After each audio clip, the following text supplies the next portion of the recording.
This is By Gods and Kings, a Scrib Crib publishing development.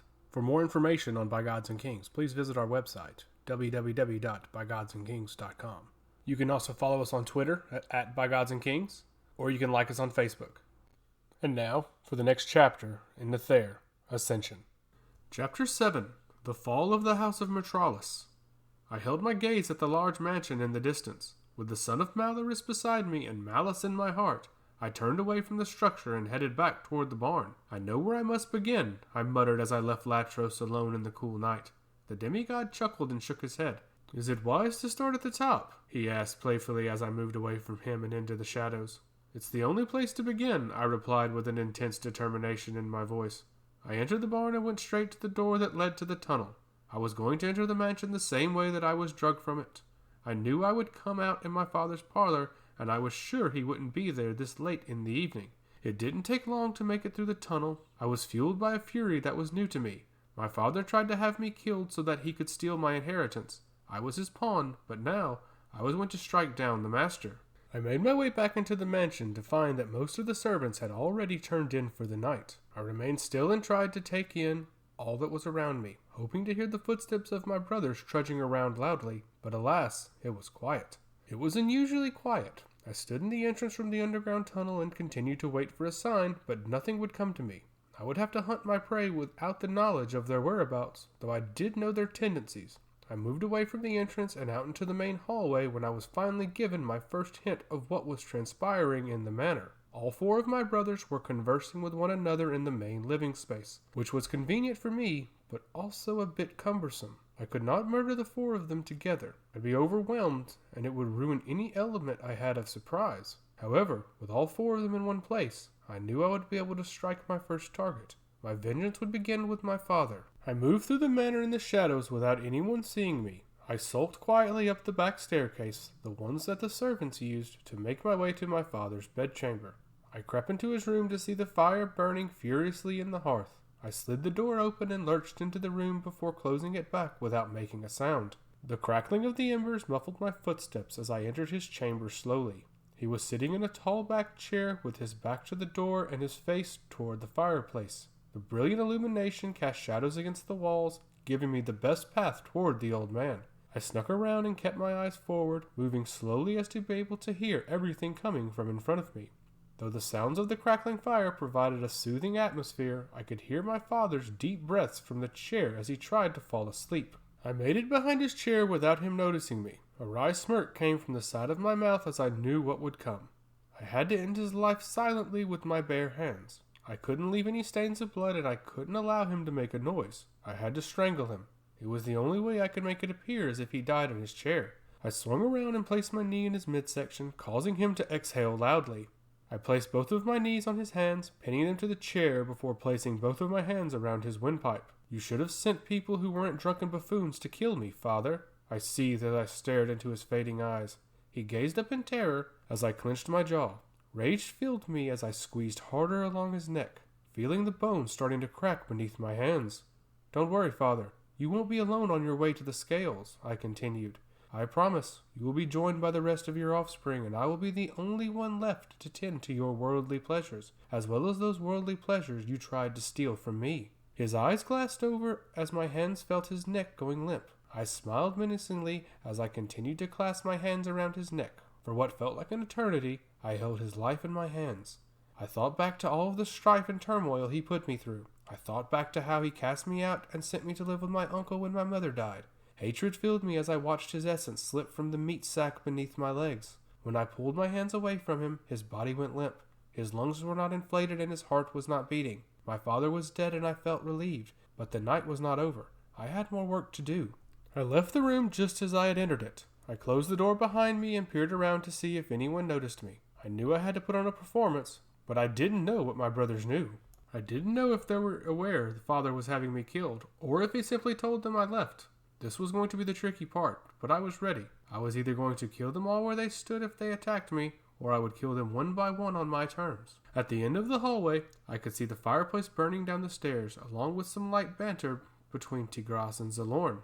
Though it wasn't uncommon to see the two who devoted their lives to different gods having a heated discussion amongst themselves, It was unusual for it to be this late at night. Zalorn went to bed far earlier, and I never bothered nor cared to keep up with Tigras's sleeping habits. I crept up to the top of the stairs and knelt down to hear the banter between them, though I could also make out the grumblings of abject in the room as well. Why would father send Nathair off again? Questioned Zalorn.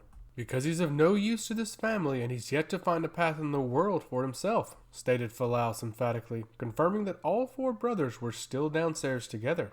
You and Tigras both aligned yourself with a deity, and Abject aligned himself with a large axe and a forge. Not only did Nathair not align himself with anything useful, he wasn't able to get our uncle to merge with our father. My eyebrows perked up upon hearing Phalaus speak of my uncle's estate. Now I knew. Father shared some of why I was sent away with him.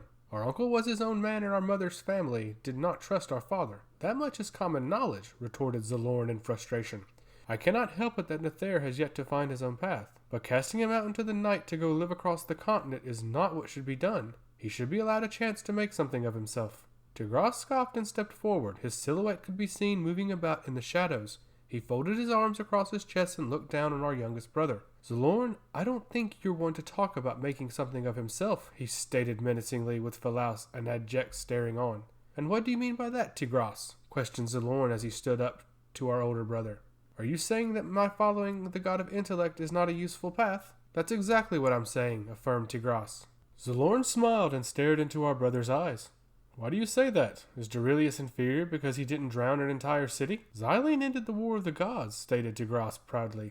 Those souls were only the currency used to purchase it. No, brother. Darien ended the war of the gods when he sent his servant to murder the goddess of illumination, explained Zalorn sarcastically with a wry smirk on his face. All your god did was have hundreds of people killed and their essence locked away from being useful. He did no such thing, shouted Tigras angrily. Zalorn scoffed and shook his head before turning to face the fire. Why don't we take a trip north to Sunshire and I can show you his handiwork, he muttered. What happened to Bryle doesn't matter, inserted Abject as he leaned against the far wall. Phalaus chuckled. Oh, but it does. We lost a valuable port in Orine, he stated softly. Father is still trying to find us another port that equals the value of Bryle. There will always be other ports, Phalaus. There will always be a place for us to sell our goods, stated Abject optimistically. Too bad he wasn't aware of the state of the business like I did. My uncle made sure I knew that my father's business was failing. He was losing total control over what little sea trade he had. While my uncle didn't necessarily enjoy watching him fail, he didn't exactly want him to succeed either.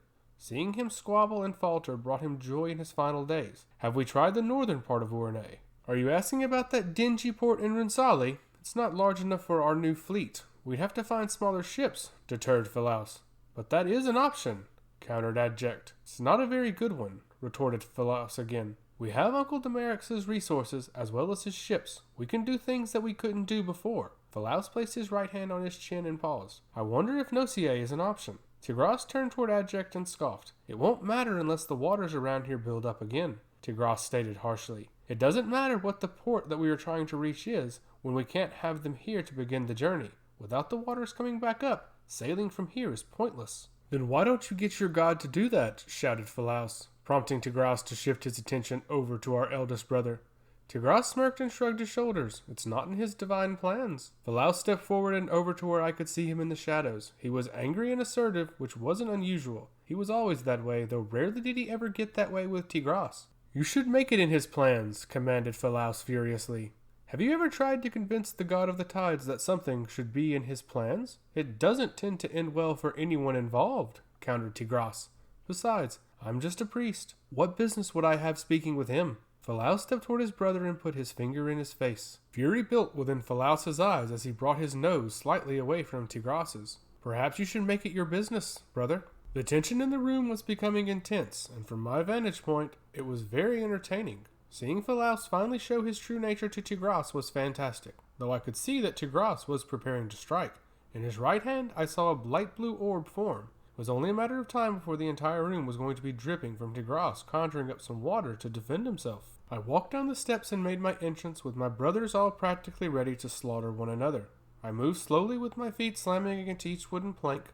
The clang from my boots echoed with every step and my brothers turned to face me, all shocked to see me emerge from upstairs in our father's chamber. Brothers, he's gone, I announced solemnly. What? Inquired Phalaus as he turned away from Tigras. The blue orb in Tigras's hand had dissipated while both Adject and Zalorn turned their attention towards me. Father is dead, upstairs in his chair, I clarified while moving down the stairs and into the room.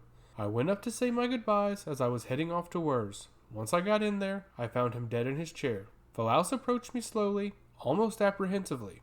It's quite funny, brother. You come home and our father dies. You really must be the harbinger of death, he stated rudely before walking past me. Phalaus went up the stairs to father's chambers, leaving me standing there with my other brothers.